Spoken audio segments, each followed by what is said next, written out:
Non check taken.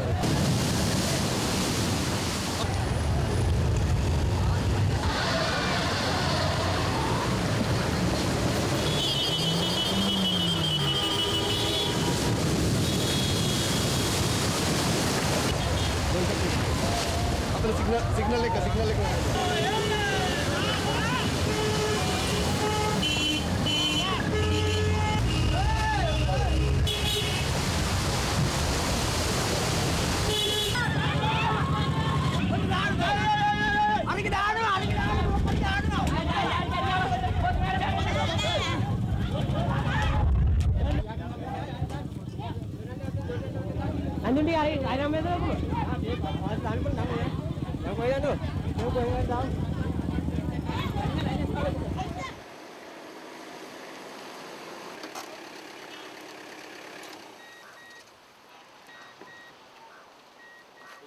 Leave 3, leave them 2.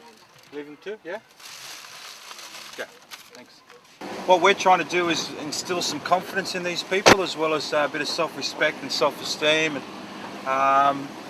It's hard to really work out what they're feeling and their traumas, because they don't really show it that much. They're quite humble people, and what I've found working with these people is that they're very, very appreciative in what we're doing. We found at the beginning of our stay here there was a lot more women working and no men were working at all. I think they felt like they didn't have to, or there was some sort of class distinction between male and female.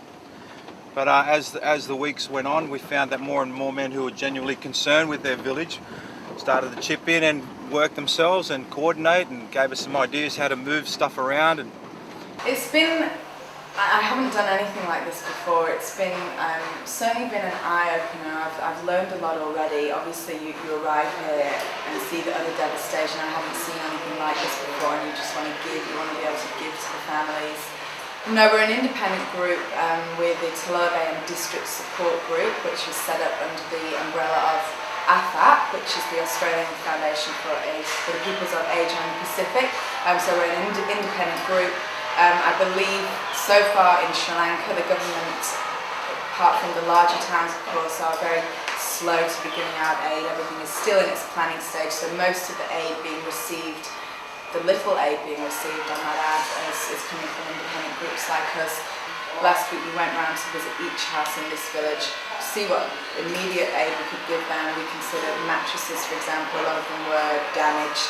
Whether or not they had been before, we don't know. So we've distributed now 45 mattresses to families in this village, and we're going to eventually make sure that everybody has one at least, because there's a lot of jealousy we've discovered in focusing on particular families. We're buying 8, number 3, which is the smaller fishing boat, you see. The one with the little one. Yes. So 10 in total. 11. 11 in total. 11 boats and 2 motors and nets. I guess it was a fact that I was doing something in this area. It was a terrible disaster. I've never done anything of a humanitarian nature before, and I just felt the need to do it. I felt like I was someone on the ground who could do something, have an immediate effect on a small area. Well, all I have found in the whole of Sri Lanka, from what I've known, is there's numerous groups of people like myself and our group doing this. Expats helping a small area that they know. Not waiting for government relief, not waiting for large aid organisations, but doing something immediate without bureaucracy and getting it done. So we've found that also in this other area that we're cleaning up, they're actually the people that have been hit hardest. They've lost basically all their house and their belongings. They're all living in tents. Here's a couple of people, a couple of houses here, just a quick in the background as we drive past. There's about 3 or 4 houses here. One of the guys lost his son. It was a 19-year-old son, and there was another one that lost his 14-month-year-old son. It's pretty sad. We've cleaned up some of their place. They're very appreciative. Over here, we'll just drive quickly in here, and we find that most of these houses are now tents. They're all on the beach line. We've had a few little dramas. They've had great support from the government here. The government's been dropping off water twice a day, which has been a good thing for us. We don't have to worry too much about that. Red Cross and UNICEF have dropped off a lot of medical aid for these people. They're very, very, like I said before, very humble, very good bunch of people. Over here, if you point your camera in that direction, that's the chief of the village. He's a really nice guy. He's very champion. Okay. Yeah, okay. ජනාධිපති මේකෙන් ඇවිල්ලා Report? report What's that mean, Commie? මේ උදව් කරපේ ගැන සතුටු දහනවා. බොහොම ස්තුතියි කියන්නේ. කියන්න බැරි සතුටක් කියන්න මේක මේ කරපු උදව් තේරම අපට We are very happy and we are very thankful for you. අපට ලබා දුන්නයි කියලා එකයි. ඒ කියන්නේ මෙතෙක් අපේ හැම දෙයක්ම මේ ඉෂ්ට කරන්න මේ උදව් කර එකට අපි බොහොම ඉතා ගරුත්වයක් දක්වනවා කියලා. He's very happy to help. Thank you. Thank you, champion. Champion.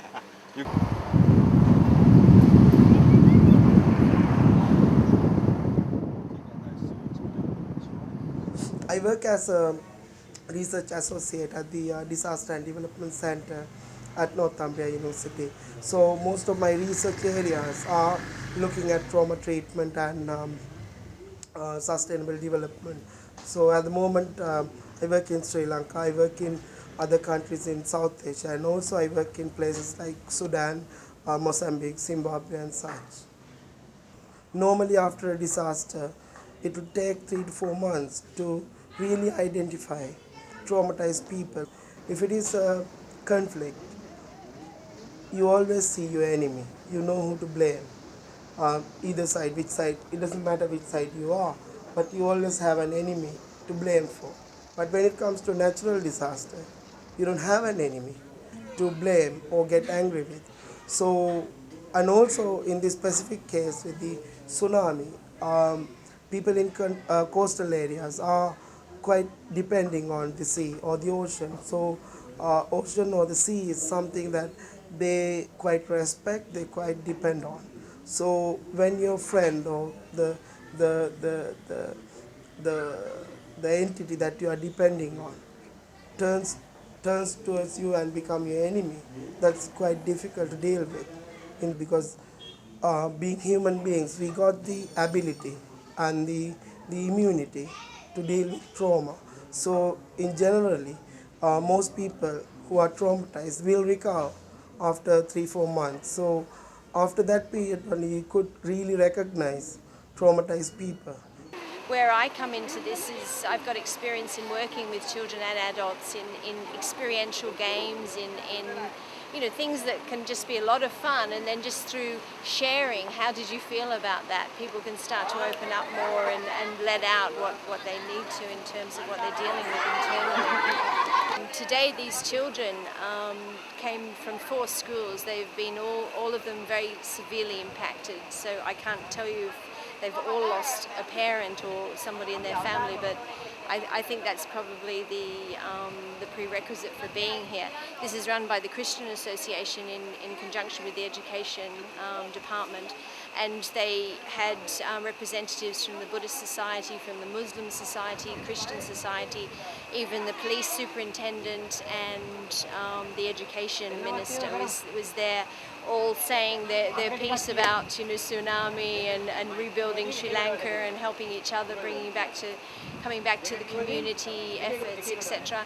These people don't naturally play in the sand, it's not that sort of society here, but yeah, they have a bit of an aversion to the water, and they're mostly from fishing societies, so their fathers are used to going out in the water, and they're quite hesitant and phobic about that at the moment. A lot of stories, I think the biggest problem is coming to terms with the helplessness of a lot of people watching other people dying. Being here they are hanging onto coconut palms. I mean, they're up so high because the water lifted them.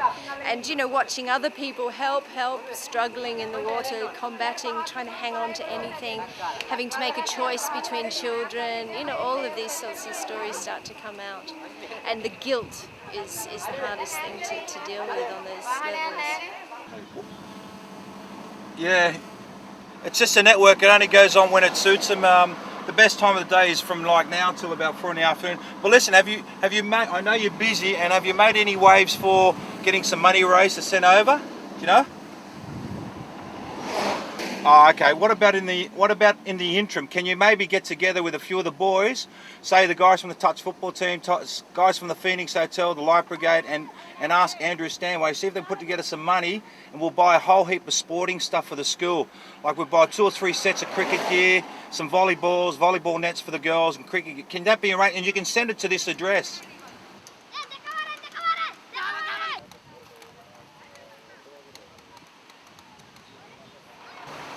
When I was back in Sydney, I was listening to this whole ordeal of the tsunami, and like day by day, the numbers would increase by 25,000, 50,000, 70,000. And I just couldn't believe it. I said, this is crazy. This is the worst ever devastation in the history of mankind. So I decided I wanted to do something about it. I didn't know what I was going to do, but I found myself here in Sri Lanka now, 3 weeks later, doing this, and I'm one of the most satisfying things I've ever done in my life. Putting a smile on their faces every day is good. You know, they're all fantastic smiles in this country. I've never seen so many pretty smiles from males and females. They're all happy chappy. Look at that.